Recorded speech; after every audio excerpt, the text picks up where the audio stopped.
সাত দফা দাবিতে ঐতিহাসিক সোহরাওয়ার্দী উদ্যানে জামায়াতে ইসলামীর জাতীয় সমাবেশ অনুষ্ঠিত হলো আজ। সমাবেশে জামায়াতের আমির ডাক্তার শফিকুর রহমান বলেছেন, একটা লড়াই হয়েছিল ফ্যাসিবাদের বিরুদ্ধে, আবার আরেকটি লড়াই হবে দুর্নীতির বিরুদ্ধে। সমাবেশে বিভিন্ন রাজনৈতিক দলের নেতাকর্মীরাও বক্তব্য রাখেন। সমাবেশে বিএনপির কেউ না যাওয়ার প্রসঙ্গে বিএনপির স্থায়ী কমিটির সদস্য সালাউদ্দিন আহমদ জানান, দাওয়াত দেওয়া হয়নি, যাব কিভাবে। তিনি আরও বলেন, এখনো নির্বাচনের দিন তারিখ ঘোষণা হয়নি, এখনই পিআর পদ্ধতির নির্বাচনের দাবিতে সমাবেশ করছে সবাই। সভা সমাবেশের এই রাজনীতিতে সামনের দিনের রাজনীতির মেরুকরণ কি, এসবই আজকের আলোচনায় আনবো। দর্শক, আমি ফাইনাজ জয়ী, সবাইকে আমন্ত্রণ জানিয়ে শুরু করছি দেশ টেলিভিশনের নিয়মিত আয়োজন দেশ সাম্প্রতিক। নিবেদন করছে Arail angle, channel and square বার। আজকের আলোচনায় এগিয়ে নিতে স্টুডিওতে আছেন দুজন সম্মানিত অতিথি। চলুন একে একে পরিচিত হই। আছেন আনিস আলমগীর, সাংবাদিক ও কলামিস্ট। সেই সঙ্গে আরও আছেন জাহেদ চৌধুরী, ব্যবস্থাপনা সম্পাদক, দৈনিক আমার দেশ। দুজনকেই আমন্ত্রণ জানাচ্ছি আজকের আলোচনায়। আনিস আলমগীর, আপনাকে দিয়ে আলোচনাটা শুরু করি। যেমনটি জামায়াতের জাতীয় সমাবেশ নিয়ে সূচনাতেই বলছিলাম, জামায়াতের আমির ডাক্তার শফিকুর রহমান যেমনটি জানিয়েছেন, একটা লড়াই হয়েছে ফ্যাসিবাদের বিরুদ্ধে, আবার আরেকটি লড়াই দুর্নীতির বিরুদ্ধে হবে। শুধুই কি রাজনৈতিক বক্তব্য হিসেবে দেখবেন, নাকি নতুন করে লড়াইয়ের আভাস? উনি খুব ভালো বলেছেন। আমি তো ওনার পুরো বক্তৃতাটা দেখলাম, যদিও ওনার ডিসরাপশন হয়েছে, দুইবার অসুস্থ হয়ে গেছিলেন উনি। তো জামাত যদি ভবিষ্যতে ক্ষমতায় যায়, দুর্নীতির বিরুদ্ধে তারা যেটা বলেছে এবং তাদের এমপিরা যে সমস্ত সুযোগ সুবিধা নেবে না বলে সরকার থেকে বলেছে, তো সব দিক থেকে তো এগুলো ভালোই। কারণ আমাদের রাজনৈতিক দলগুলো তো বলে যে আমরা দুর্নীতি করব না, হেন করবো না, তেন করবো না, এগুলো বলে। জামাত অন্তত এদিক থেকে কিছুটা হলেও একটা বড় গলায় বলতে পারে যে আমাদের কে দুর্নীতি করেছে, বা ওরা অতীতে যে দুইজন মন্ত্রী ছিল তাদের বিরুদ্ধে তো সেরকম কোনো দুর্নীতির পাওয়া যায় নাই। 111 সরকার যখন আসলো তখন অনেকের বিরুদ্ধে মামলা করেছে, কিন্তু জামাতের নেতাদের বিরুদ্ধে মামলা করে নাই। তো তারা যদি যে উদ্দেশ্যে তারা এটা বলছে, সেটা যদি আমি মনে করি না যে শুধু রাজনৈতিক বক্তৃতা, তো এটার একটা সদিচ্ছা আছে।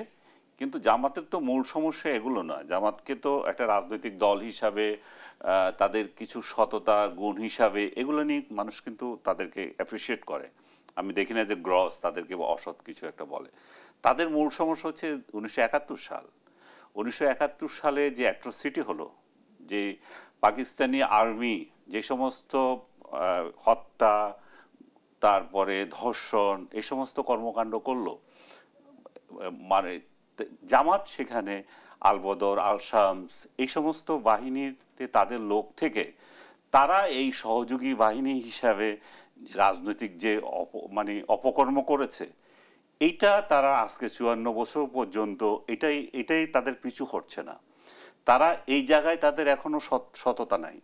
এই জায়গায় তারা এখনো বলে না যে আমরা সেদিন ভুল করেছিলাম, সেটা আমাদের রাজনৈতিক অদূরদর্শিতা ছিল, আমরা এই জন্য ক্ষমা প্রার্থী। আমি আশা করেছিলাম যে আজকে যে সমাবেশ হলো, প্রায় তারা দাবি করছে প্রায় 10 লক্ষ লোকের তারা সমাবেশ করেছে, তারা যেভাবে সামনের দিকে এগিয়ে যেতে চায়, এবং এটা ঐতিহাসিক একটা, আমি বলবো তাদের দলের জন্য, যে সোহরাওয়ার্দী উদ্যানে তারা জীবনে কোনো দিন সমাবেশ করতে পারে নাই। তো শেখ হাসিনা উত্তর বাংলাদেশে তাদের জন্য এই একটা সুযোগ হয়েছিল। তারা দূর দূরান্ত থেকে এসেছে, সরকার তাদের জন্য রেল পর্যন্ত দিয়েছে, ভাড়া নিয়েছে তারা। তারপর এবং আমরা দেখি যে সব সময় দেখতাম যে কোনো রাজনৈতিক দলের ঢাকায় যে সমাবেশ করত, আপনি আওয়ামী লীগ বলেন বা বিএনপি বলেন, যার যে সরকারের আমলে থাকতো, তারা বাধা দিত। এইখানে কোনো বাধাপ্রাপ্ত হয় নাই, একটা স্বতঃস্ফূর্ত এবং সুশৃঙ্খলভাবে একটা সমাবেশ হয়েছে। একটা অপূর্ব সুযোগ ছিল জামাতের আজকে, যে জাতির উদ্দেশ্যে একটা বলা, আমাদের 71 সালে আমরা যেটা করেছিলাম, আমরা ভুল করেছিলাম, আমরা ক্ষমা প্রার্থী। তারা এই কথা বলে, এটা আমার সাথে টকশো বা অমুকের সাথে, আপনার সাথে কোনো টকশোতে জামাতের বর্তমান আমি ভেরি জেন্টেলম্যান, উনিও নিজেও বলেছেন আমরা অতীতের জন্য ক্ষমা প্রার্থী না, উনার কি একটা শব্দ উনি বলছেন যে 47 থেকেই আমরা ক্ষমা চাই, মানে এইটাও একটা এড়িয়ে যাওয়া। 47 দরকার নাই তো, সুনির্দিষ্টভাবে 71-এর কথা বলেন, 71-এর প্রশ্নে আপনি মাপ চান, জনগণের কাছে যান। কারণ বাংলাদেশে এখন রাজনীতিতে দলেরই তো, আওয়ামী লীগ শূন্য রাজনীতিতে এখন বিএনপিকে যদি কেউ গালাগালি করে, তো বিএনপিকে আমি ভোট দেবো না, তাহলে দেবো কাকে? আর আপনি হচ্ছেন এমন একটা দল, আপনাকে আমি ভোট দিতে চাই, কিন্তু আপনি ৭১-এর প্রশ্নে আপনি মুখ খুলে বন্ধ করে রেখেছেন। আপনি এই দেশে ক্ষমতায় যেতে চান, যে দেশের স্বাধীনতাকে আপনি বিরোধিতা করেছেন। সো আপনার উচিত এটার একটা সমাধান করে ফেলা। এখন তার বিরোধী দল যারা আছে তারা বলছে যে এরা ক্ষমা চাইলেও কি আমরা ক্ষমা করে দেব? কারণ তাদের যে কার্যক্রম এগুলো তো মানুষ ভুলবে না। আমি মনে করি যে হ্যাঁ, ক্ষমা করা যায়, কেন যাবে না? আমরা একটা সামনের দিকে যেতে চাই। ক্ষমা করার প্রসঙ্গটি নিশ্চয়ই তো পরে আসবে, আগে তো চাওয়ার বিষয়। সেটাও একটা বিষয়, চাওয়ার। এখন তার অপোনেন্টরা বলে যে এরা ক্ষমা চাইবে কি? এরা তো ৭১ সালকে ভুলিয়ে দিতে চাচ্ছে ২৪ দিয়ে। এরা বলতে চাচ্ছে বাংলাদেশ নতুন করে স্বাধীন হয়েছে। স্বাধীন যে বাংলাদেশ ছিল সেটারই অস্তিত্ব স্বীকার করে না। এরা স্বাধীনতা মনে করতেছে ২০২৪। তাহলে রাজনৈতিক দৃষ্টিভঙ্গিতেও তাদের পার্থক্য রয়ে গেছে। তারা ৭১-কে মুছে যদি ২৪-কে দিয়ে যদি স্বাধীনতা বুঝাতে চায়, এবং তারা যদি এই আন্দোলনে, এই মতবাদে যদি এনসিপি অ্যান্ড আদার্সকেও সঙ্গী করে, এবং সেই সঙ্গী করে আবার এখন স্বাধীনতার পক্ষে যে একটা রাজনৈতিক দল সক্রিয় আছে বিএনপি, তাদের বিরুদ্ধে তারা যদি রাজনৈতিক কর্মসূচি দিয়ে বা ভোট রাজনীতি করে, যে এখন আওয়ামী লীগ নাই, ৭১ ধারণ করে। আজকেও মির্জা ফখরুল ইসলাম বলেছেন যে ৭১ আমাদের ৭১-কে আমরা ধারণ করি, ৭১-এর বিরোধিতা হবে না। গণতন্ত্র এবং ৭১-এর বিরোধিতা যারা করবে তাদের সাথে আমরা নাই। তার মানে তারা এখনো ৭১-কে আফল করছে। আর জামাত কিংবা আদার্সের মনোবেদনা হয়ে গেছে ৭১। আমি এনসিপিকেও মনে করি যে এরা মধ্যপন্থী একটা রাজনৈতিক দল ছিল, ক্রমেই এরা সরে সরে জামাতের দিকে চলে যাচ্ছে। এবং এদের যতগুলো সমাবেশ হচ্ছে, বাইরের লোকজন বলতেছে যে এখানে জামাতের আছে, পার্টিসিপেশন আছে। এরা দেখাতে চায় যে এই যে একটা জামাত তাদেরকে সহায়তা করতে চায়, সাধারণ মানুষকে দেখাতে চায় যে এনসিপিও কিন্তু একটা বড় রাজনৈতিক শক্তি হিসাবে। সেখানে কি আসলে আদর্শগত মিল নাকি সবই নির্বাচন কেন্দ্রিক সমীকরণ? আমি মনে করি যে এটা ভোটের রাজনীতি যেমন আছে তেমনি ২৪-এর রাজনীতিও আছে। কারণ এনসিপিও মনে করে যে ৭১ সালকে মুছে দিয়ে তাদের ২৪টাকে প্রাধান্য দিতে হবে। মুছে দেওয়া আমি ডেলিভারিটলি বলছি এজন্যই যে আপনি দেখেন বঙ্গবন্ধুর ভাস্কর্য যেখানে যেখানে আছে সবগুলো ভেঙে ফেলেছে। বঙ্গবন্ধুর নাম তুলে দেওয়ার প্রস্তাব করছে যে বঙ্গবন্ধু কোথায় থাকতে পারবে না। আপনি রংপুরে দেখেন একটা মুক্তিযুদ্ধের একটা স্তম্ভ, সেখানে সর্বোচ্চ পর্যায়ে ছিল বঙ্গবন্ধুর ছবি ছিল, সেই ছবি মুছে দিচ্ছে। তো আপনি যদি বঙ্গবন্ধুকে স্বাধীনতা থেকে মুছে দিতে চান, তার ছবি মুছে দিতে চান, তাহলে আপনি স্বাধীনতা ৭১ সালে আপনারা এনসিপি কিভাবে ধারণ করে? তাহলে এনসিপির এই জায়গাতেই তো গন্ডগোল রয়ে গেছে। তারাও মনে করে যে ৭১-কে মুছে দিয়ে বোধহয় তারা সামনে যেতে পারবে। এবং তারা যদি মনে করে যে এই মুজিব, আজকে আরেকটা জিনিস আমি প্রসঙ্গক্রমে আপনাকে বলি যে তারা মুজিববাদ বিরোধী আন্দোলন করছে। এখন যেখানে যেখানে যাচ্ছে হঠাৎ তাদের হয়েছে মুজিববাদের কবর রচনা করবে। তারা এই আপনার গোপালগঞ্জে গিয়ে এই বক্তৃতা দিল, তাদের নেতারা একে একে সবাই দিল। আজকে তাদের একটা শিক্ষা কি হবে? তারা যখন কক্সবাজারে গিয়েছিল, সেখানে যখন একজন জাতীয় নেতা সালাউদ্দিন সাহেব তার বিরুদ্ধে চাঁদাবাজির অভিযোগ করছে, তার বিরুদ্ধে মাফিয়াতন্ত্রের অভিযোগ করছে, শিলং থেকে নতুন গডফাদার এসেছে। তার মানে আপনি খেয়াল করেন, তাকে তখন প্রতিরোধ করে তাদের সভামঞ্চ ভেঙে দিচ্ছে কে? বিএনপি। কেন? কারণ তাদের একটা নেতাকে এরা তার অঞ্চলে গিয়ে এরা অপমান করছে এবং মিথ্যা অপবাদ দিচ্ছে। তো সেই জায়গায় জাস্ট আপনি অন্যদেরকে বোঝার জন্য আমি বলতেছি, সেই জায়গায় আপনি বঙ্গবন্ধুর বাড়ির সামনে গিয়ে বলতেছেন যে তাকে মুছে দেব, মুজিববাদ মুছে দেব, তো ওই এলাকার লোক কেন ক্ষিপ্ত হবে না? গোপালগঞ্জ এবং আজকের কক্সবাজার কি রাজনীতির জন্য অশনি সংকেত কিনা, সেই প্রশ্নটি আমি আপনার কাছে রেখে যাচ্ছি। পরবর্তী অংশে আবারও ফিরছি। ধন্যবাদ জানাচ্ছি এ পর্যায়ে জাহিদ চৌধুরী। যেখানে আসলে আনিস আলমগীর কয়েকটি পয়েন্ট তুলে ধরেছে, আমি সেখান থেকে যদি জানতে চাই যে জামায়াতের ৭১-এর দায় স্বীকার করে ক্ষমা চাওয়ার বিষয়টি নিয়ে তিনি বলেছেন, এমনটি আপনিও মনে করেন কিনা, এবং ৭১-কে মুছে দিয়ে ২৪-কে হাইলাইট করার একটা চেষ্টা করা হচ্ছে কিনা, কি বলবেন? ধন্যবাদ আপনাকে। আনিস আলমগীর বলেছেন, উনি ওনার অবস্থান থেকে যা বলেছেন এর সাথে আমার কিছু কিছু বিষয় অবশ্যই দ্বিমত আছে, এবং আমি কখনোই এটা বিশ্বাসও করি না, মনে করি না যে ৭১-এর জায়গায় ৭১ রয়ে গেছে। ৭১-কে মুছে দিয়ে ২৪ নয়, কিন্তু 24-এর প্রয়োজন ছিল এবং প্রয়োজনেই জাতির প্রয়োজনেই 24 এসেছে এবং 24কে আমাদের ধারণ করতে হবে। কিন্তু কোনো অবস্থাতেই 71কে মুছে দিয়ে 24 ধারণ করার আমার মনে হয় যে বাংলাদেশের জনগণও বৃহত্তর জনগোষ্ঠীও এটা কখনো চায় না এবং কখনো এটা বলেনি, এবং রাজনৈতিক দল হিসেবে উনি যেমনটি বলেছেন খুব স্পষ্টভাবেই বলেছে যে 71ও থাকবে, আমাদের 24ও থাকবে। কেন 24 আসছে এই প্রসঙ্গে যদি আসেন তাইলে আমাকে বলতে হয় যে দেখেন 16 বছরে বাংলাদেশের অবস্থাটা কোন পর্যায়ে নিয়ে যাওয়া হয়েছিল। এই 71-এর চেতনার কথা বলে 71কে কারা মেলাইন করেছে এই জিনিসটিও আমাদের বুঝতে হবে যে বাংলাদেশের সমস্ত মানুষ, স্বাধীনতাকামী মানুষ, বাংলাদেশের সাধারণ জনগণ 71কে ধারণ করেই কিন্তু আছে।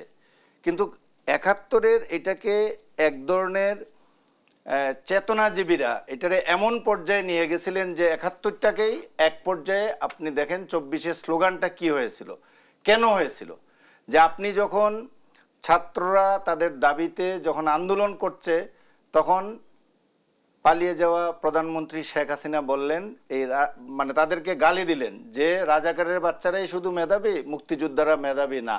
তো মেধাবীরা মেধার কোটা তুলে দিয়ে মেধার জন্য আন্দোলন করছে, আপনি সবাইকে রাজাকার বানিয়ে দিলেন। এই যে রাজাকার বানিয়ে দেওয়ার একটা ট্যাগ দিয়ে দেওয়ার প্রবণতা, এটা কিন্তু আওয়ামী লীগের পুরো শাসনামলে এটা হয়েছে। এই ট্যাগের বিরুদ্ধেই কিন্তু ছাত্র জনতা খেপে উঠছিল এবং গর্জে উঠেছিল, এবং এর ফলে এই কারণেই কিন্তু শেষ পর্যন্ত এর পরিণতি হিসাবে হাসিনাকে পালিয়ে যেতে হয়েছে আন্দোলনের চূড়ান্ত পর্যায়ে। সো এইখানে এটা বলার কোনো উপায় নেই যে এইখানে 71কে নষ্ট করার পিছনে, 71 চেতনাকে, 71-এর যে স্পিরিট এটাকে নষ্ট করার পিছনে কোনো অংশে আওয়ামী লীগ কম দায়ী নয়। পাশাপাশি আপনি একটি জিনিস দেখেন, আমরা মাঝে মধ্যে এটা ভুলে যাই আলোচনা করতে গিয়ে, যে 71-এ কেন মানুষ পাকিস্তানের বিরুদ্ধে রুখে দাঁড়িয়েছিল? একটা বৈষম্যহীন সমাজ করার জন্য, একটা বৈষম্যহীন অর্থনীতি করার জন্য, চাকরি ক্ষেত্রে বলেন সর্বক্ষেত্রে বৈষম্যের বিরুদ্ধেই কিন্তু মূল আন্দোলনটা গড়ে উঠেছিল স্বাধীনতাকামী মানুষ। এবং 71-এ আপনি দেখেন দেশের সাধারণ জনগণ, কৃষক, শ্রমিক, মজুর, এরাই কিন্তু 71-এ সক্রিয়ভাবে যারা যুদ্ধে অংশগ্রহণ করেছিল তারাই কিন্তু এই 71-কে আমাদের স্বাধীনতা যুদ্ধে ফিল্ড লেভেলে যুদ্ধ করে জীবন দিয়ে দেশকে স্বাধীন করেছিল। কিন্তু তারা এসে পরবর্তীতে যারা ক্ষমতায় এসছে তারা কিন্তু বারবার এই জনগোষ্ঠীকে হতাশ করেছে। এবং গত 15 বছরে কিংবা স্বৈরাচারের এই শাসনামলে 1.5 যুগে যেটা হয়েছে, আপনি ওই বৈষম্যের পাশাপাশি আপনি প্রতিটি সাংবিধানিক প্রতিষ্ঠান, সেটা বিচার বিভাগ বলেন, সংসদ বলেন, শিক্ষাঙ্গন বলেন, প্রশাসন বলেন, পুলিশ বলেন, সামরিক বাহিনী বলেন, প্রত্যেকটি ক্ষেত্রে বৈষম্যের সৃষ্টি করা হয়েছে। শুধু তাই নয়, মানুষের চাহিদা, আশা, আকাঙ্ক্ষার বিপরীতে একটা অবস্থান নিয়ে একটা স্বৈরশাসন চালু করা হয়েছিল, একটা ফ্যাসিবাদ কায়েম করা হয়েছিল। এর বিরুদ্ধে কিন্তু ছাত্র জনতা আন্দোলন করে এই জায়গায় চলে আসছে। সুতরাং এখানে 24 আর 71-কে মুখোমুখি করার কোনো সুযোগ নেই। 71-এর সম্পূরক হিসাবে আসলে 71-কে মুছে ফেলার কোনো চেষ্টা গ্রহণযোগ্য হবে কিনা আমি সেটাই বলছি। 71-এর সম্পূরক হিসাবে কিন্তু এসেছে 24, যে 71-কে সাপোর্ট করার জন্যই, 71-এর আকাঙ্ক্ষাকে ধারণ করার জন্যই কিন্তু 24।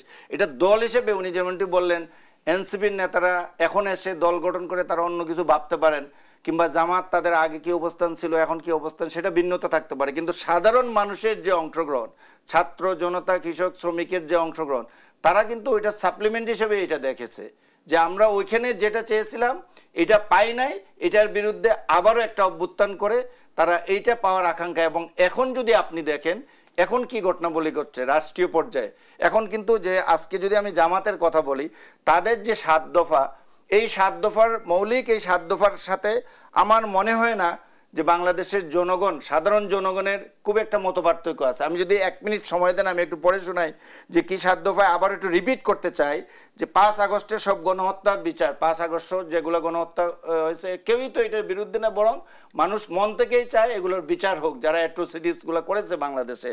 তারপরে মৌলিক সংস্কারগুলো করা, যেটা এখন আলোচনা হচ্ছে, এটা আমি ডিটেলসে যাওয়ার দরকার নাই, সবাই জানে যে এই সংস্কারগুলো কিন্তু মানুষ চাচ্ছে। মানুষ চাচ্ছে কি যে জুলাই ঘোষণাপত্র, বিশেষ করে এটা আন্দোলনের ঘোষণাপত্র, এটার ব্যাপারেও যারা আন্দোলনে সক্রিয়ভাবে অংশগ্রহণ করেছে তারা একটা ঘোষণাপত্র চাচ্ছে এবং এটার ব্যাপারে হয়তো দ্বিমত থাকতে পারে, কারো মতপার্থক্য থাকতে পারে, কিন্তু এটাও একটা দাবির মধ্যে আজকে ছিল। আর জুলাই শহীদ এবং আহতদের পুনর্বাসন, এটাও আমি বলবো যে জুলাই আন্দোলনে যারা সক্রিয় ছিল তাদের পক্ষ থেকে খুব সুচ্চারভাবে এটা উচ্চারিত হচ্ছে এবং এটার যৌক্তিকতা আছে। তারপর কি বিষয়টা আসছে, পিআর পদ্ধতিতে নির্বাচন, এটা স্পেসিফিকলি এটা নিয়ে আমাদের রাজনৈতিক দলগুলোর মধ্যে একটা মতদ্বৈধতা আছে, বিশেষ করে জামাত এবং বিএনপি এবং জামাতের সাথে এনসিপি অনেকে, এটা নিয়ে বিতর্ক আছে, নানা ধরনের বিতর্ক চলছে। এটাই বলতে পারি যে একটা দলীয় দাবির মতো কিংবা একটা গ্রুপের কিংবা একটা অংশের দাবির মতো এটা আসছে, কিন্তু অন্যগুলা সাধারণ জনগণের দাবি, ভোটাধিকার প্রয়োগ, প্রবাসীদের, এটাও সাধারণ জনগণের দাবি। এটা কিন্তু প্রচুর, আমাদের 1,20,00,000 প্রবাসী রয়েছে, তারা কিন্তু তাদের ভোটাধিকার নিশ্চিত করার দাবিটা দীর্ঘদিন থেকে উচ্চারিত হচ্ছে। আর সর্বশেষ দাবি কি, তাদের লেভেল প্লেইং ফিল্ড।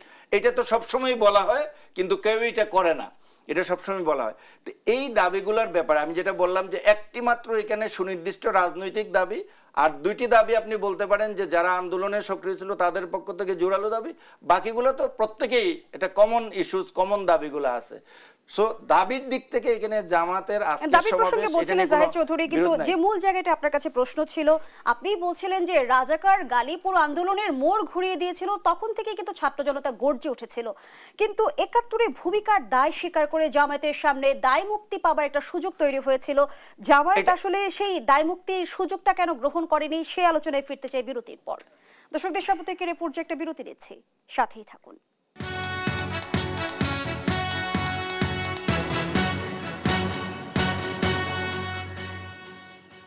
আবারও আমন্ত্রণ, আপনারা দেখছেন দেশ টেলিভিশনের নিয়মিত আয়োজন দেশ সাম্প্রতিক, নিবেদন করছে Arail angle, channel and square বার। আমরা আবারও ফিরছি আলোচনায়। জাহিদ চৌধুরী, যে প্রশ্নটি রেখে বিরতিতে গিয়েছিলাম, ৭১-এর ভূমিকার দায় স্বীকার করে দায় মুক্তির সুযোগ কেন জামায়াত ইসলামী নিচ্ছে না, নাকি দায় স্বীকার করতে চাইছে না? আমার মনে হয় যে এই প্রশ্নের সঠিক উত্তর জামাত নেতারাই দিতে পারবেন। তবে যেটা আনিস আলমগীর যেটা বলেছেন যে আজকের গ্যাদারিংটা তো একটা এক্সট্রা অর্ডিনারি গ্যাদারিং ছিল এবং এটা একটা নির্বাচনের আগে একটা শোডাউন ছিল। জামাত ৫৪ বাংলাদেশের ইতিহাসে সোহরাওয়ার্দী উদ্যানে কখনো সমাবেশ করেনি। এটা তারা একটা মুক্ত পরিবেশে বাধাহীনভাবে, বরং বলা যায় যে সরকারি সহযোগিতায়, আমি বলবো যে সরকার law and order situation normal থাকা কিংবা রোড কমিউনিকেশন, এগুলো সব ক্ষেত্রে ইভেন ট্রেন দিয়েও, পয়সা দিয়ে ট্রেন নিয়েছে, কিন্তু এটাও একটা এক্সেপশনাল ঘটনা যে বিরোধী দলে থেকে ট্রেন ভাড়া করে লোকজন নিয়ে আসা। তো এই সব জিনিস যেটা, যে এটা জামাত আজকে একটা এক্সট্রাঅর্ডিনারি শোডাউনের, নির্বাচনী শোডাউনই আমি বলবো ইন আদার সেন্স, এটা সুযোগ পেয়েছে। এই সুযোগকে তারা বিভিন্নভাবেই কাজে লাগাতে পারতো। আপনি যেটা বলছেন যে সেইটাও হয়তো তারা কাজে লাগিয়ে আজকে আরও কিছু এক্সট্রা গেইন হয়তো নিতে পারতো, যেহেতু তারা মনে করছে এখন নির্বাচন, আগামী নির্বাচনে তারা একটা শক্তিশালী প্রতিদ্বন্দ্বী হয়ে এই মুহূর্তে অবস্থান করছে এবং এটা যদি বিএনপির বিরুদ্ধে জামাত, এনসিপি এবং অন্যান্য ইসলামী দলগুলা জোটবদ্ধ হয়ে নির্বাচন করে, তাইলে হয়তো নির্বাচনটা বেশ প্রতিদ্বন্দ্বিতাপূর্ণই হবে বলে মনে হচ্ছে।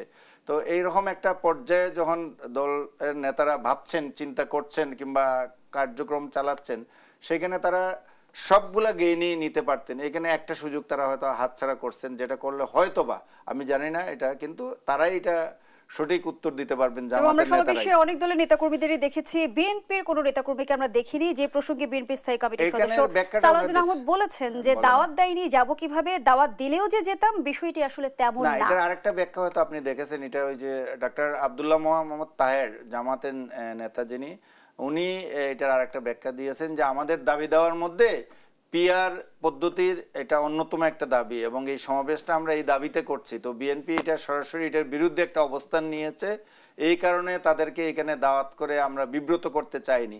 কিন্তু আমার কাছে যেটা মনে হয়েছে যে দাবি থাকতেই পারে একটা দলের, এটা দাওয়াত দিলে কি হতো, আমার কাছে ঠিক বোধগম্য হয়নি যে এই দাওয়াত দেওয়া কিংবা দাওয়াত গ্রহণ করা না করা। তারা নাকি আলোচনাও করেছেন, আমরা শুনেছি যে আবার টেলিফোন কথা বলেছিলেন, দুই পক্ষই অ্যাগ্রিড হয়েছে যে না ঠিক আছে, এটা দিয়ে বিব্রত হওয়ার দরকার নেই, একটা আন্ডারস্ট্যান্ডিং এর মাধ্যমে এটা হয়েছে, দাওয়াত না দেওয়া এবং না যাওয়া। তো এটা দিলে যে এমন কিছু হয়ে যেত, দাবি তো থাকতেই পারে। হ্যাঁ, তো আমি বলবো যে শেষমেশ তো দেখলাম আমরা বিএনপি মহাসচিব অসুস্থ, জামাতাকে দেখতে হাসপাতালে গেলেনই ঠিকই, তো মানুষ চিন্তা করে একরকম হয় আর একরকম। ধন্যবাদ জানাচ্ছি ডাক্তার জাহিদ চৌধুরী। আনিস আলমগীর, যেমনটি আসলে আমি বিরতির আগে আপনার কাছে প্রশ্ন করেছিলাম যে গোপালগঞ্জ এবং কক্সবাজার কি রাজনীতির জন্য অশনি সংকেত কিনা, আমরা দেখলাম যে গোপালগঞ্জ এনসিপির সমাবেশকে কেন্দ্র করে রণক্ষেত্রে পরিণত হয়েছিল। আজ কক্সবাজারে আমরা মোটামুটি ধরনের একই চিত্র দেখতে পেলাম যে এনসিপির মঞ্চ ভাঙচুর করলেন বিএনপি নেতাকর্মীরা এবং একটি নেতার বক্তব্যকে কেন্দ্র করে কিন্তু এই উত্তপ্ত পরিস্থিতির সৃষ্টি হলো। এনসিপির মুখ্য সমন্বয়ক নাসিরউদ্দিন পাটোয়ারি যেমনটি বলেছেন, আগে আওয়ামী লীগের আমলে নারায়ণগঞ্জের বিখ্যাত গডফাদার শামীম ওসমান ছিল, এখন শুনছি কক্সবাজারে নব্য গডফাদার শিলং থেকে এসেছে, ঘের দখল করছে, মানুষের জায়গা জমি দখল করছে, চাঁদাবাজি করছে। রাজনীতিতে সংকট কি ঘনীভূত হচ্ছে? এনসিপি নেতা যে সমস্ত শব্দ এখানে ইউজ করেছে, আমি সেটা শুরুতে যেটা আপনাকে বলছিলাম, দেখেন গোপালগঞ্জ গিয়ে আপনি বঙ্গবন্ধুর বিরুদ্ধে কথা বলছেন যে তাকে রাজনীতি তার কবর রচনা করবেন। আগে তো উস্কানি দিয়েছেই, যাওয়ার আগে উস্কানি দিয়েছে, তাদের প্রোগ্রামের নাম চেঞ্জ করেছে, মার্চ টু গোপালগঞ্জ দিয়েছে। তারপর সেখানে গিয়ে তাদের যে সমাবেশ, তাদের সমাবেশে হামলা করেছে গোপালগঞ্জের লোকজন, তাদের গাড়ি পুলিশের গাড়িতে হামলা করেছে। এটা অগণতান্ত্রিক, আমি স্বীকার করি।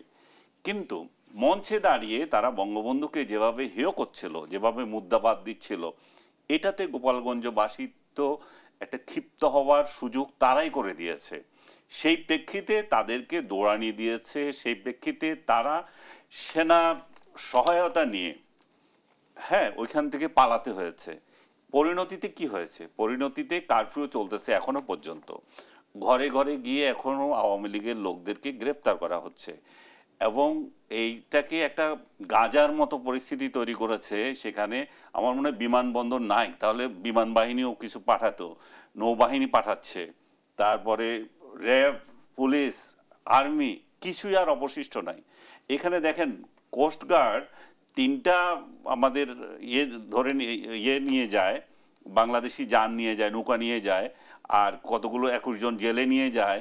আমাদের কোস্টগার্ড মায়ানমার আর্মির বিরুদ্ধে কিছুই করতে পারে না, আর নিজের দেশে নিজের লোকদেরকে পাহারা দিচ্ছে কোস্টগার্ড। সেনাবাহিনী বা অন্য বাহিনী যারাই ওইখানে নিয়োজিত আছেন, তারা কি মনে করছেন গোপালগঞ্জ আরেকটা দেশের মধ্যে এবং সেভাবেই এখানে অপারেশন চালাতে হবে? তো এই অপারেশন যদি তারা সেখানে চালাতে হয়, যদি মনে করে, তাহলে তো আজকে তো কক্সবাজারে এরকম একটা অপারেশন দরকার ছিল, যে তারা যেহেতু এনসিপিকে পাহারা দিয়ে দিয়ে বিভিন্ন জায়গায় নিয়ে যাচ্ছে, এনসিপিকে পাহারা দিয়ে সেই কক্সবাজার থেকেও আবার পার করে দিল সেনা সদস্যরা, সেনা সহায়তায় তারা বের হলো। তা সেখানেও তাহলে কারফিউ দেওয়ার কথা। ফেনীতে তাদেরকে আক্রমণ করেছে, ফেনী, এগুলো তো তাহলে কারফিউ দিচ্ছে না ওইখানে। কিন্তু প্রশ্নটি যদি আমি উল্টোভাবে করি আনিস আলমগীর, এনসিপির প্রতি আক্রোশ কেন? আমি আসতেছি সেই জায়গায়। আমি আপনাকে যেটা তুলনা করছিলেন শুরু থেকে, যে সালাউদ্দিন সাহেব উনি কিন্তু রাজনৈতিক দলের মহান কোনো নেতাও না, একটা রাজনৈতিক দলের একটা নেতৃত্বস্থানীয় একজন ব্যক্তি, বাট যেহেতু ওনার বাড়ি কক্সবাজার, ওইখানে ওনার জাতীয় নেতা হিসেবে ওনার একটা প্রভাব রয়ে গেছে। তো আপনি ওনার ডেরাতে গিয়ে কেন ওনাকে গডফাদার বলবেন, কেন উনি ভারত থেকে ফেরত বলবেন, কেন ওনাকে চাঁদাবাজ বলবেন, কেন বলেন ঘ্যাট দখলকারী বলবেন? তো আপনাকে তো নিশ্চয়ই সেই এলাকার লোকেরা আপনাকে ভালো ব্যবহার করবে না, তাই না? গোপালগঞ্জ এবং কক্সবাজার ঘটনাকে আপনি কিভাবে দেখছেন? না, আমি একটু শেষ করে দিই। সালাউদ্দিন সাহেব সেটা খুব রাইটফুলি এটা ম্যানেজ করেছেন। উনি সেখানে তার লোকদেরকে নির্দেশ দিয়েছেন যে তাদের এলাকায় যাতে কোনো গন্ডগোল না হয়, তাদেরকে যাতে সেই জায়গা থেকে এর করা যায়। কিন্তু আপনি আপনার প্রশ্ন ওইটাতে জবাব তো দিতে পারলাম না। পরবর্তী অংশে আমার মনে হয় যে একটা জিনিস আমি শুরুতেই বলি, যে রাজনীতিতে রাজনৈতিক সংস্কৃতি বলে যে কথাটা আছে, এই পারস্পরিক আক্রমণ, বিশেষ করে জবানে একটা লাগাম দেওয়া দরকার। আমার মনে হয় যারাই আছেন, সেটা এনসিপি হোক, জামাত হোক কিংবা বিএনপি হোক, কারণ গত কয়েকদিন ধরে আমরা দেখেছি পারস্পরিক যে আক্রমণ ব্যক্তিগত আক্রমণের পর্যায়ে চলে যাচ্ছে এবং এগুলা রাজনৈতিক পরিস্থিতিটাকেই বন্ডল করে দিচ্ছে, যেমনটি আজকে কক্সবাজারে ঘটছে। আমি মনে করি কোনো অবস্থাতেই এই এনসিপির নেতাদের এই ভাষা, এই ল্যাঙ্গুয়েজটা ইউজ করা ঠিক হয়নি। একইভাবে আপনি যদি বলেন, এর আগেও আমরা দেখেছি জামাতের ক্ষেত্রে বলেন, জামাতের কিছু নেতা করেছেন, বিএনপির কিছু নেতা করেছেন, জামাতের নেতাদের আক্রমণ করেছেন। এইটা করতে করতে হয় কি, একটা সময় এসে এই রাজনৈতিক পরিবেশটাই উত্তপ্ত হয়ে উঠছে এই পারস্পরিক আক্রমণের কারণে। সো আমার মনে হয় আপনারা কর্মসূচি দেন, সুনির্দিষ্ট প্রোগ্রাম দেন, এবং আপনাদের এজেন্ডা তুলে ধরেন, তাতে তো কোনো আপত্তি নেই, কথা বলেন, সামগ্রিকভাবে বলেন আপনি, কিন্তু এইভাবে আক্রমণাত্মক কথাবার্তাগুলা খুব বেশি বেশি হচ্ছে। ধন্যবাদ আর জানাচ্ছি যেটা আপনাকে। গোপালগঞ্জের ক্ষেত্রে যেটা বলেছেন আনিস আলমগীর, আমি সর্বক্ষেত্রে ওনার সাথে একমত হতে পারছি না, কারণ গোপালগঞ্জে এনসিপির নেতারা পৌঁছার আগেই তারা পুলিশের গাড়ি জ্বালিয়ে দিয়েছে, ইউএন এর উপর আক্রমণ করেছে, মানে পৌঁছার আগে। পৌঁছার পরে তারা এই আক্রমণগুলো যখন হয়েছে, তারা যখন ঢুকছিল গাড়ি বহর নিয়ে, তখন তাদের গাড়িতে ঢিল মারা হয়েছে, আক্রমণ করা হয়েছে এবং আগ থেকে পরিকল্পনা করেই এটা করা হয়েছে। আমরা দেখেছি এর আগে পতিত স্বৈরাচার শেখ হাসিনা তার দলীয় নেতাকর্মীদের নির্দেশ দিয়েছেন মিটিং করে, তারপরে ছাত্রলীগের নেতা সাদ্দাম হোসেন এর আগের দিন তাদের মধ্যে ডিজিটালি কনফারেন্স করে এগুলো বলেছেন। সো এটা একটা পরিকল্পিত আক্রমণ যে এই গোপালগঞ্জে আমরা এনসিপিতে ঢুকতে দিব না। ধন্যবাদ তো জানাচ্ছি এই আপনাকে। কারণে এই ধরনের আনিস পরিস্থিতি আলমগীর, সৃষ্টি হয়েছে। যে প্রশ্নটি এর আগের অংশে করেছিলাম যে সংকট কি ঘনীভূত হচ্ছে কিনা, সেই সঙ্গে আরো একটি প্রশ্ন যুক্ত করতে চাই। গোপালগঞ্জের ঘটনায় নিহতদের ময়নাতদন্ত হয়নি, এ নিয়েও আমরা দেখছি রাজনৈতিক মহলে নানা প্রশ্নের জন্ম দিয়েছে। এবং আমরা যদি বলি যে স্বজন, পুলিশ এবং হাসপাতাল কর্তৃপক্ষেরও আমরা পাল্টাপাল্টি বক্তব্য শুনছি। এটা তো একটা স্বজনদের দাবিটাই ঠিক আছে। হাসপাতাল কর্তৃপক্ষ কি বলে আমি জানি না। আমি স্বজনদের সাথে একজন স্বজনের সাথে কথা বলেছি।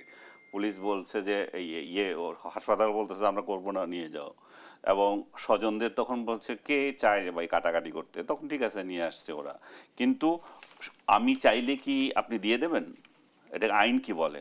আইন তো বলে যে এই ধরনের অস্বাভাবিক মৃত্যু যেটা আছে পুলিশের দায়িত্ব সেটা ময়না তদন্ত করানো।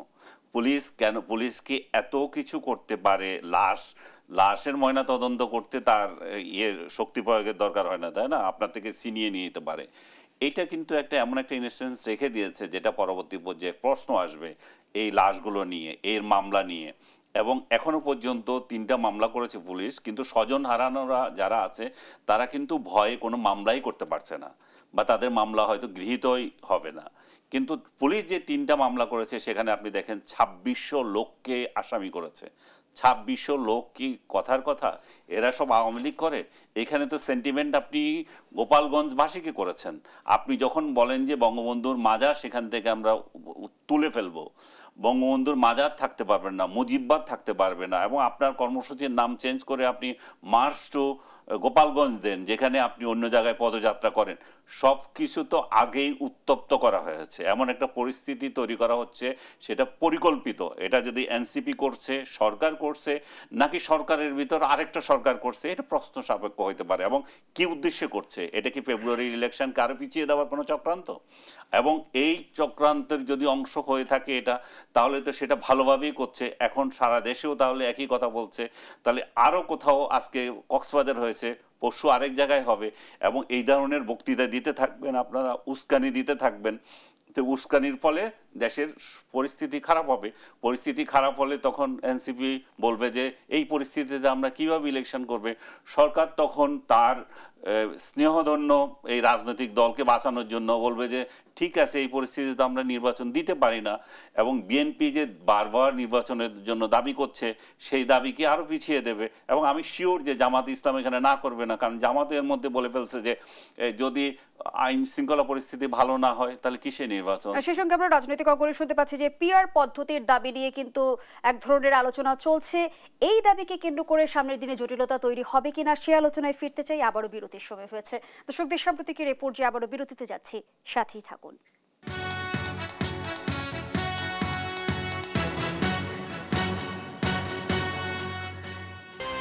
সুন্দর আরেকবার স্বাগত জানাচ্ছি। আমি কমরেড মজিদুল ইসলাম সেলিম। আপনার কাছে আসি। বিচারের দৃশ্যমান প্রক্রিয়া শুরু না হওয়া পর্যন্ত পুরাতন ব্যবস্থায় বাংলাদেশ চলবে না, এটি আজকে জামাতের সমাবেশ থেকে জামাতের আমির বলেছেন।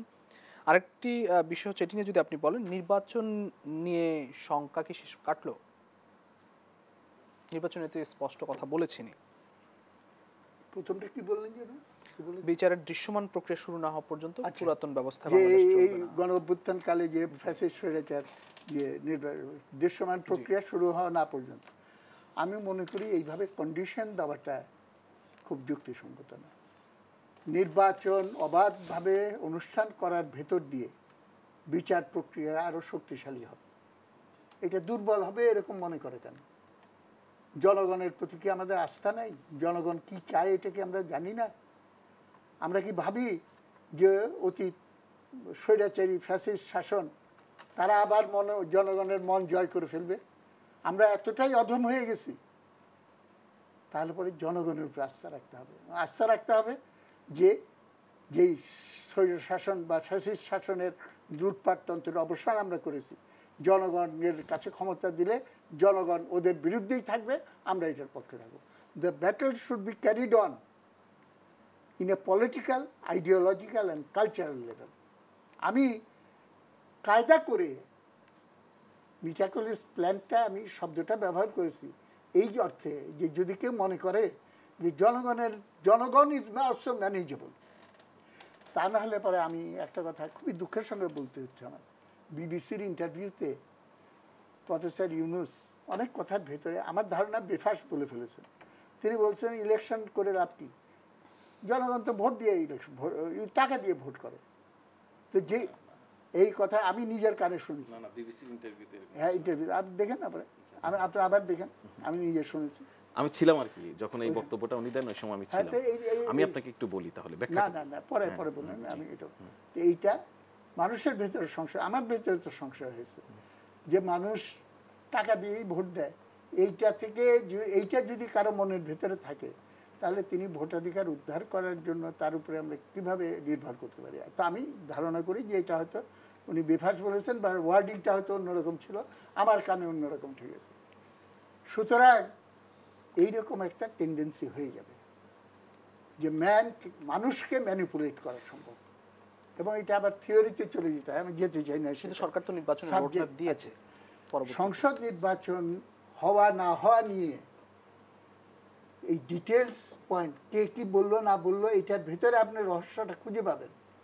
কিন্তু এটা আসলে বুঝতে হলে বুঝতে হবে কে বেনিফিশিয়ারি হয় ইলেকশন হলে, আর কে বেনিফিশিয়ারি হয় ইলেকশন বিলম্বিত হলে বা না হলে। এই ফোর্সগুলোকে চিহ্নিত করতে হবে। স্বাভাবিকভাবেই আমি ইতিহাসের বিচার থেকেও বলবো যে ইলেকশন হলে পরে জনগণ সবচেয়ে উপকৃত হয়। সঙ্গে সঙ্গে আপনি যদি খণ্ডিতভাবে বিচার করেন, রাজনৈতিক শক্তি হিসেবে বিচার করেন, উপস্থিত সকলের ধারণা যে বিএনপি এর দ্বারা বেনিফিটেড হবে। আওয়ামী লীগের ব্যাপারে কমপ্লিটলি ডিফারেন্ট পজিশন, এবং সেইখানে তারা যদি নৌকা মার্কা নিয়ে দাঁড়াইতে দেওয়া হয়, আওয়ামী লীগের সমর্থকরা ভাবে যে মানুষের ভেতরে নিজের অজান্তেই তো নৌকা মার্কার সমর্থক হয়ে বসে আছে, যতই অপছন্দ করুক একটা অজুহাত বের করবে, মার্কা তো কোনো দোষ করে নেই, ওইটার জন্য হয়তো একটা তাল করে বসে আছে। কিন্তু আমাকে তো এটা ফাইট করতে হবে, সাহসের সঙ্গে জনগণকে আস্থায় নিয়ে, এবং সেই ফাইটটা আমার চালিয়ে যাওয়া উচিত, এবং চালিয়ে যেতে হবে। মানুষের দৌড়ে দৌড়ে খালি লং মার্চ আর রোড মার্চ করে এটা তো হবে না, পড়ে থেকে কাজ করতে হবে। এবং আজকে যদি সরকার তার আস্থা নির্বাচন সঠিকভাবে দিতে পারবে, এই আস্থাটা যদি নিয়ে আসতে চায়, তাহলে একটা ব্যাপারে খুব সতর্ক, অন্য কিছু করতে পারুক আর না করুক, level playing field must be ensure, এবং সরকারের কোনো দিকে আনুকূল্য যাতে না থাকে সেইটা নিশ্চিত করা। রাজনীতিতে এখন অস্থিরতা দেখেন? অস্থিরতা, জি আমি তো বললাম অস্থিরতা আজকে দেখি, কালকে আজকে নাও থাকতে পারে, কালকে হবে, কালকে দেখতেছি পরশু নাও থাকতে পারে। আমি এইগুলো খোঁজ করে লাভ নেই, অবশ্যই হবে। আপনি ক্যারাম বোর্ড খেলেন, ক্যারাম বোর্ডের ভেতরে দেখবেন স্ট্রাইকার ডান দিকে মারে, গুটি যায় বাঁ দিকে, আপনি বুঝবেনই না। এত পাক্কা প্লেয়ার, বুর্জুয়া রাজনীতির ছল চাতুরি, আপনি বুঝবেনই না কি করছে। স্লোগান দেবে একটা, কিন্তু আসল উদ্দেশ্য আরেকটা, সংস্কার সংস্কার সংস্কার। কিংবা আওয়ামী লীগ বলছে মুক্তিযুদ্ধের চেতনা, মুক্তিযুদ্ধের চেতনা, মুক্তিযুদ্ধের চেতনা সর্বনাশ করে গেছে আওয়ামী লীগ। আওয়ামী লীগ মুক্তিযুদ্ধের চেতনার যে বয়ান দিয়েছে, এটা ইনকারেক্ট বয়ান, এবং এটা স্বার্থ সিদ্ধি করার জন্য এই বয়ানের বিকৃতি করা হয়েছে। মুক্তিযুদ্ধ খালি শেখ মুজিবের সৃষ্টি না, মুক্তিযুদ্ধ শুধু আওয়ামী লীগের সৃষ্টি না, এটা ইলা মিত্রের সৃষ্টি, এটা মনি সিংয়ের সৃষ্টি, এটা কৃষক, ক্ষেতমজুর, শ্রমিক আন্দোলন বছরের পর বছর ধরে চলেছে। সেই সবটার শীর্ষ পরিণতি হলো এই জায়গাটা। এখন শীর্ষ খেলায় 1.5 ঘন্টার ফুটবল খেলা হয়, গোলটা দেয় ম্যারাডোনা। এখন এর আগে মিডফিল্ডে যারা কাজ করলো, অমুক করলো, সবটা যদি বলি যে সবটাই হলো ম্যারাডোনার মাইন্ড থেকে এসেছে, he is the master mind, আমি এই অর্থে বলেছিলাম। এবং ম্যারাডোনা ঠিক মতো মাস্টার মাইন্ডটা অ্যাপ্লাই করে নাই দেখে ব্রাজিল আর্জেন্টিনা হেরে গেল। এইটা যদি কেউ মনে করে রাজনীতির খেলা সম্পর্কে, রাজনীতির পদক্ষেপ নেওয়ার ক্ষেত্রে, সেটা ভুল হবে বলে আমি মনে করি। ধন্যবাদ। আমি জনাব ফয়েজ আহমেদ আপনাকে দিয়ে শেষ আর একটা আমি বলতে যাচ্ছিলাম জি আমার মিসআন্ডারস্ট্যান্ড করলো মনে হয়। সেকেন্ড একটা আপনি করলেন আমাকে, কোথায় লিখে রাখলাম, ট্রাইব্যুনাল আইন সংশোধন করেছে। তো এরকম টুকটাক আইন সংশোধন, তো এটা তো কোনো সাংবিধানিক সংশোধন দরকার হয়নি না। তারপরে সংস্কারটা মিন করা হচ্ছে সাংবিধানিক সংশোধন, মৌলিক কতগুলো ব্যাপার সম্পর্কে। কিন্তু দেখেন ইন্টারেস্টিং, মৌলিক সংস্কারের ভিতরে আসল হলো অর্থনীতি, কোনো অর্থনীতির পয়েন্ট কিন্তু ধরা হয়নি। ব্যক্তি মালিকানা এবং বাজার অর্থনীতি নির্ভর যে নয়া উদারবাদী অর্থনীতি দর্শন, সেটা শুনে অনুসরণই করা হচ্ছে না। সেটা আজকে আরেকটা বললো যে বিদেশের সঙ্গে দেন দেওয়া হচ্ছে। আমরা কি একসেপ্ট করে নিচ্ছি ট্রাম্পের যে 30% ট্যারিফ দিচ্ছে এবং করছে? আমরা কি সেটার সঙ্গে আমি কিভাবে কি করব? এইখানে আমি মনে করি যে জনগণকে কনফিডেন্সে নিয়ে যে we are in a deep trouble, economically আমার কতগুলো পজিশন নিতে হবে, তোমাদের একটু কষ্ট করতে হবে, কিছু বুদ্ধি বের করলে করা, this are the negotiation going on, এটা কোনো অসুবিধা আমি দেখি। ধন্যবাদ জনাব ফয়েজ আহমেদ। অর্থনৈতিক সংস্কার আসলে অবশ্যই সরকার যখন একটা ডিসকাশন যদি দেন তখন ডিসকাশন লেভেলের ডিসকাশনটা এটা এক্সপোজ করা একটা জেন্টলম্যান এর কাণ্ড নয়। দেশের স্থিতিশীলতা বলি, সংস্কার কিংবা নির্বাচন নিয়ে সরকারের প্রতি অনেক আকাঙ্ক্ষা আছে, সেই পথে আসলে বা মানুষের স্বপ্নের পথে কতটা? ওকে, আমি একটা করে পয়েন্ট ছোট্ট করে বলে চলে যাই। প্রথম কথা হচ্ছে যে সেলিম ভাই হচ্ছে ব্যক্তি মালিকানা বা আমাদের পুঁজিতান্ত্রিক যে ব্যবস্থা, এই ব্যবস্থা নিয়ে যেই আইডিয়াটা বলবেন সেটা আসলে ওনার একটা দীর্ঘ রাজনৈতিক পজিশন আছে, উনি সেটাকে অবশ্যই প্রমোট করবেন, সেটাকে নিয়ে বলার চেষ্টা করবেন। কিন্তু আমাদের বাস্তবতায় আমরা যেই বাজার ব্যবস্থার মধ্যে আছি সেই জায়গায় ঠিক আপনি যেরকম সংস্কার প্রত্যাশা করবেন সেটা খুব ডিফিকাল্ট। সেটার জন্য সবচেয়ে ভালো কমিউনিস্ট পার্টি সহ আমাদের বামপন্থী রাজনৈতিকগুলি দলগুলির যে ম্যানিফেস্টো আসবে সামনে নির্বাচনে, সেটার মধ্যে দিয়ে একটা সুযোগ তৈরি হবে মানুষ যদি সেটাকে অ্যাকসেপ্ট করে। এটা একটা বিষয়। আরেকটা, জি প্লিজ। ৭১ কি সমাজতন্ত্র গ্রহণ করা হয়নি? না, মানুষের ম্যান্ডেট নিয়ে করা হয়। আমি কোনো আর্গুমেন্টে যাচ্ছি না সেই জায়গায়। আমিও সেই ব্যবস্থা আসলে আমি ব্যক্তিগতভাবে খুব খুশি। তাহলে পরে আপনি বর্তমান ব্যবস্থা বহাল রাখেন। আচ্ছা, এখন আরেকটা হচ্ছে আমাদের, আমি আপনাকে সেলিম ভাই একটু বলি যে সংস্কারের যেই মৌলিক বিষয়গুলি নিয়ে ব্যাপক আলোচনা আমাদের হচ্ছে, এর বাহিরে ছোটখাটো আপনি যেটা বলছিলেন যে এটার জন্য তো সংবিধান সংস্কার করতে হয়নি। সংবিধান সংস্কার করতে হয়, এরকম সংস্কারের আলোচনাটা একদম সংস্কারের লাস্ট স্টেজে হচ্ছে। আনফর্চুনেটলি প্রায় ১৫০০ নানান মন্ত্রণালয় বিভাগে নানান জায়গায় প্রায় ১৫০০-এর মতো এরকম ছোটোখাটো সংস্কার কার্যক্রম ইতিমধ্যে সম্পন্ন হয়েছে, যেগুলি কার্যক্রমের মধ্য দিয়ে আসলে প্রতিফলিত হবে। সেগুলি সামনে অল অফ এ সাডেন এসে সামনে আমার হাজির হবে না, যেটা একটা সংস্কার। ধরুন আপনি হজ ব্যবস্থাপনায় একটা বড় সংস্কার, আমাদের বিদেশে যে প্রবাসীরা যারা যায় তারা প্রচুর এয়ার টিকিট কেনার জন্য প্রচুর টাকা দেওয়া লাগতো, সেই জায়গাটা একটা বড় সংস্কার, সেটা অর্ধেকেরও নিচে নেমে এসেছে সেই খরচটা। তারপর আপনি ট্রাইব্যুনালের আইন বিভাগে ব্যাপক সংস্কারের কার্যক্রম হয়েছে। সুতরাং এই জায়গাগুলিতে প্রায় ১৫০০-এর মতো সংস্কার ছোটোখাটো এরকম আইন সংশোধন করা। আর এই সরকারের আসার পর যদি আপনি ফিনান্সিয়াল সেক্টরে বলেন, আপনি দেখুন ব্যাংকিং সেক্টরে মানুষের আস্থা ফিরেছে কিনা। এগুলি নানান সংস্কারমূলক কার্যক্রম, ব্যাংকিং সেক্টরে মানুষের এখন ব্যাপকভাবে আস্থা ফিরেছে। মানুষ টাকা তুলে নিয়ে, শেখ হাসিনার শেষ সময়ও যেটা হচ্ছিল মানুষ টাকা তোলার জন্য সিরিয়াল দিচ্ছিল, সেই বাস্তবতা এখন নেই। এটা গেল একটা।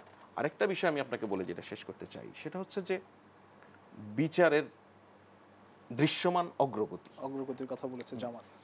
এই বিচার বলতে আমি যতটুকু বুঝি, ভাইও যেটা বললেন যে হয়তো জুলাই গণ অভ্যুত্থানের এই বিচারটাকেই যে গণহত্যা সেই সময়কার বিচার, এই কথাটা বলা হচ্ছে। দেখুন, প্রথম কথা হচ্ছে সরকারের বিচার নিয়ে আন্তরিকতার কোনো ঘাটতি নেই। বিচারের দৃশ্যমান অগ্রগতির যে জায়গাটা বলছেন সে বিষয়ে শেখ হাসিনার বিরুদ্ধে চার্জ ফ্রেম হয়েছে, ফর্মাল ট্রায়াল শুরু হয়েছে।